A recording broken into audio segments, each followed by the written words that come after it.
আজকে আমরা যাচ্ছি একটা ছোটোখাটো গেট টুগেদার ইনভাইটেশনে। তাই সকাল সকাল রেডি হয়ে বাইক নিয়ে বেরিয়ে পড়লাম। গন্তব্য হলো বারাসাতের ময়না চেকপোস্ট। যাওয়ার পথে নিয়ে নিলাম একটু মিষ্টি দই। শুধু আমরা দুজন নয়, ইনভাইট ছিল বারাসাতের বাড়ির সবাই। যাওয়ার সময় বাইক একটু হাওয়া ভরে নিল সৌমিক। প্রায় 10 মিনিটের মধ্যেই পৌঁছে গেছিলাম আমার ছাত্রী নবশ্রীদের বাড়িতে। বিগত 11 বছর ধরে আমার কাছে নাচ শিখে চলেছে, তাই টিচার স্টুডেন্ট থেকেও বেশি ফ্যামিলি রিলেটিভ হয়ে উঠেছি আমরা। গিয়ে দেখি এক রাউন্ড জমিয়ে খাওয়া দাওয়া চলছে। অগত্যা আমরা তো সেকেন্ড ব্যাচ। মেনুতে মাছ মাংস জমিয়ে খেলাম সবাই মিলে। তারপর কিছুক্ষণ গল্প টল্প করে খুলে নিলাম আইসক্রিমের বাক্স। কি করছে? আইসক্রিম খাওয়ার পর সবাই মিলে করছিলাম ঘুরতে যাওয়ার প্ল্যান। কোথায় সেটা ক্রমশ প্রকাশ্য। আর এদিকে কাকিমা নিয়ে চলে এলো প্লেট ভর্তি মিষ্টি।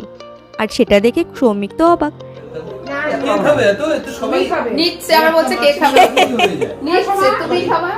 দিনটা আমাদের ভালোই কাটলো।